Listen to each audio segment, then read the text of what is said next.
Assalamualaikum warahmatullahi wabarakatuh. Selamat pagi semuanya. Kami dari kelompok 8 akan mempraktikkan bagaimana pengelolaan dari surat masuk. Tapi sebelum itu saya akan menjelaskan sedikit apa itu surat masuk. Surat masuk ialah semua surat yang diterima oleh suatu perusahaan atau organisasi yang berasal dari pihak lain, baik itu perseorangan maupun perusahaan atau organisasi. Fungsi utama dari surat masuk ialah sebagai sarana komunikasi dengan pihak lain. Secara umum, fungsi dan tujuan dari surat masuk ialah sebagai alat bukti tertulis, sebagai wakil penulis, sebagai alat tata usaha, sebagai media komunikasi, dan sebagai alat ukur kemajuan suatu perusahaan atau instansi. Ada 3 jenis surat masuk pada suatu perusahaan atau organisasi. Yang pertama, ada surat pribadi, yaitu surat yang ditujukan kepada seorang pegawai, pejabat, atau karyawan yang bersifat pribadi yang berasal dari suatu pihak, baik itu perseorangan maupun perusahaan atau organisasi. Yang kedua, ada surat dinas. Surat dinas ialah surat resmi yang ditujukan kepada suatu perusahaan atau organisasi untuk keperluan administrasi. Ada 3 jenis surat dinas. Yang pertama, ada surat dinas biasa, surat dinas penting, dan surat dinas rahasia. Yang terakhir, ada surat niaga. Surat niaga ialah surat yang dibuat dan dikirim oleh badan-badan usaha untuk kepentingan bisnis. Nah, setelah mengetahui apa itu surat masuk, sekarang mari kita lihat proses pengelolaan dari surat masuk. Selamat menonton!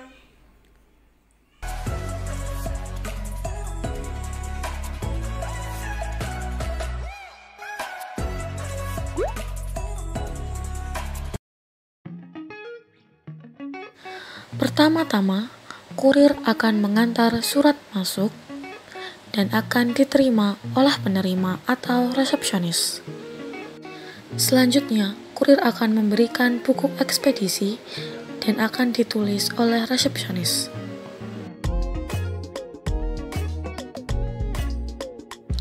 Kolom pertama berisi perihal.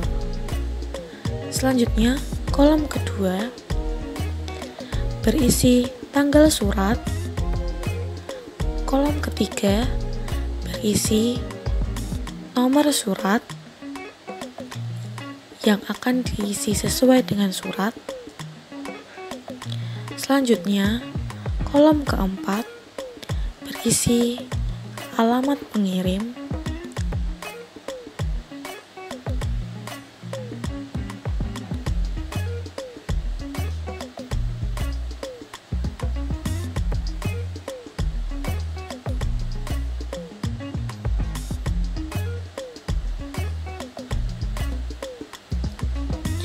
Dan yang terakhir, kolom kelima berisi tanda tangan dari penerima atau resepsionis.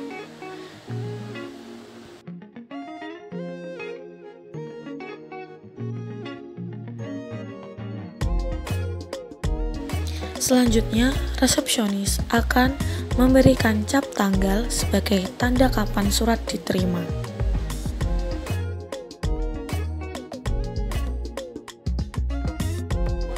Selanjutnya, surat akan dimasukkan ke dalam map.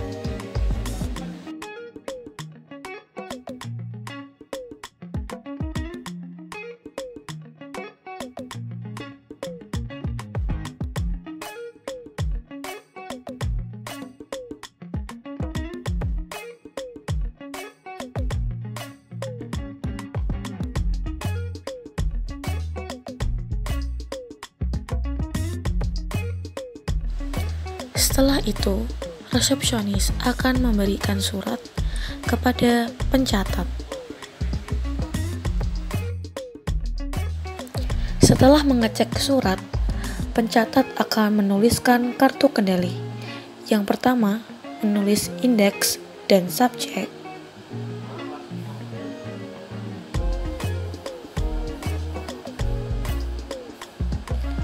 Lalu menuliskan kode dan melingkari huruf M sebagai tanda bahwa ini termasuk surat masuk, lalu menuliskan perihal sesuai dengan surat,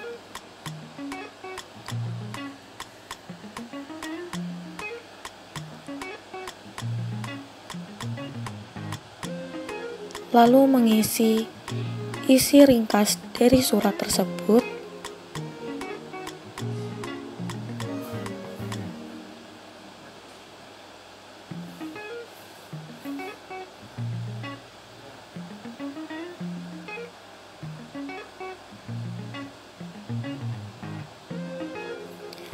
Lalu selanjutnya mengisi lampiran,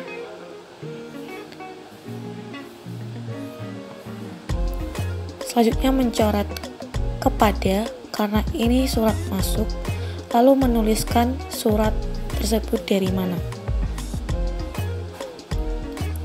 Selanjutnya mengisi tanggal surat, nomor surat,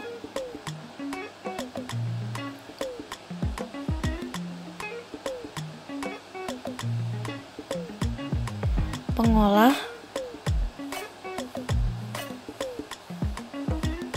serta memberikan paraf dan mencoret catatan.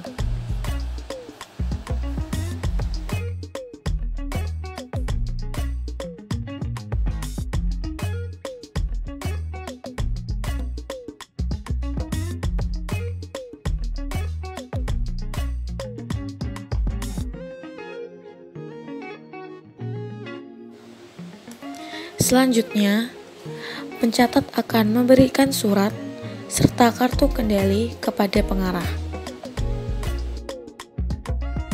Pengarah akan menyimpan kartu kendali pertama.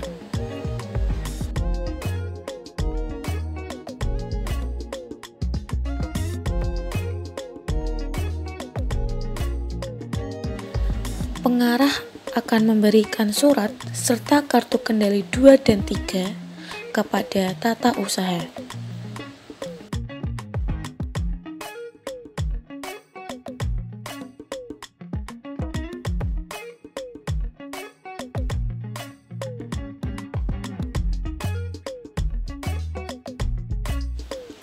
Tata usaha akan mengisi tanggal diterimanya surat pada lembar disposisi sesuai dengan surat masuk.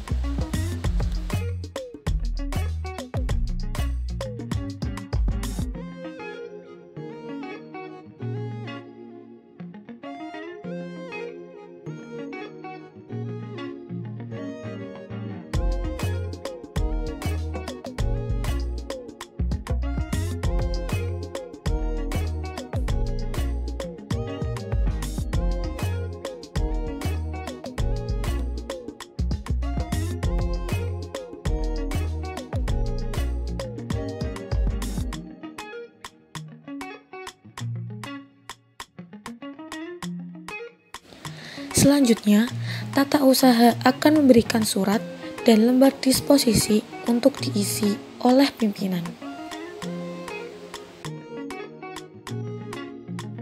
Setelah pimpinan menerima surat, pimpinan akan mengisi lembar disposisi.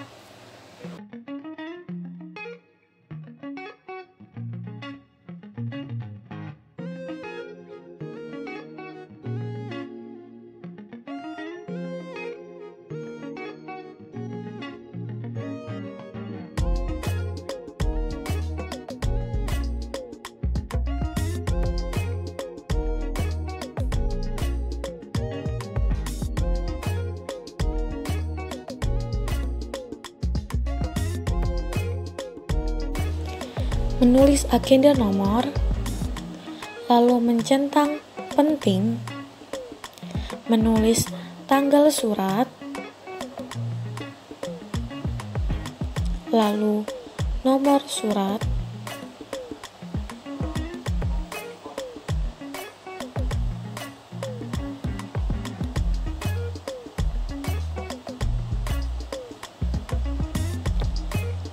lalu hal atau kode. Selanjutnya, melingkari nomor 26 sesuai dengan surat masuk. Lalu mengisi tanggal diterimanya surat kepada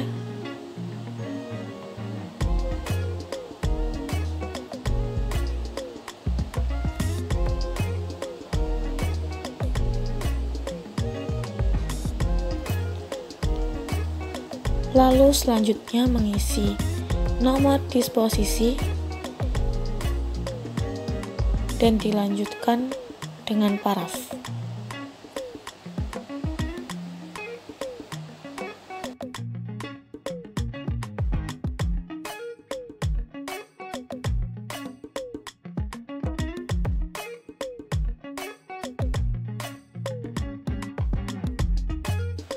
Selanjutnya, surat akan dikembalikan kepada tata usaha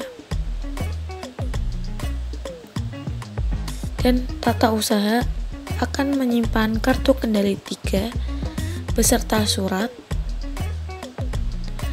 dan akan memberikan kartu kendali 2 kepada arsiparis.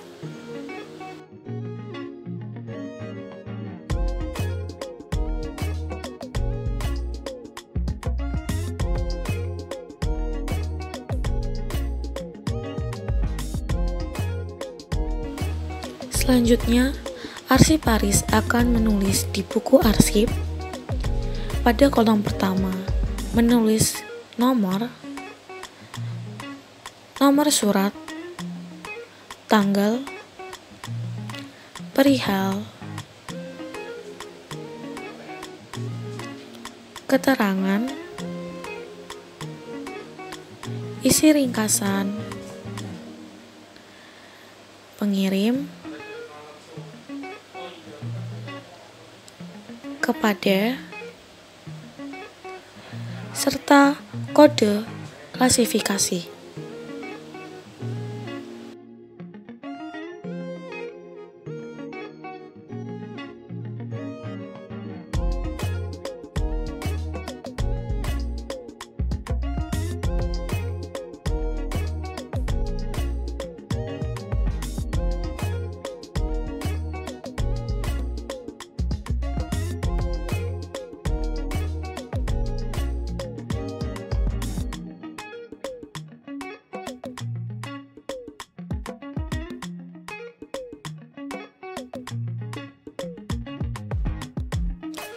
Selanjutnya, arsiparis akan memasukkan kartu kendali 2 di filing kabinet atau lemari arsip.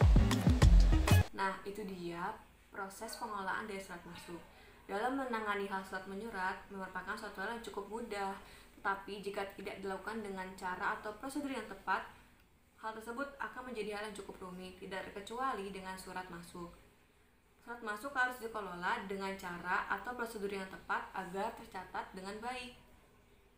Dengan adanya penanganan yang tepat, surat masuk dapat disimpan dan dikelola dengan baik sehingga apabila saat diperlukan, surat dapat ditemukan dengan cepat dan tepat. Penting bagi kita untuk mengetahui bagaimana cara menangani surat masuk agar nanti pada saat di dunia kerja kita jadi paham mengenai bagaimana cara penanganan surat masuk. Nah, sekian video dari kami mengenai pengelolaan surat masuk. Kurang lebihnya mohon maaf, semoga bisa bermanfaat bagi kita semua. Wassalamualaikum warahmatullahi wabarakatuh. Sampai jumpa.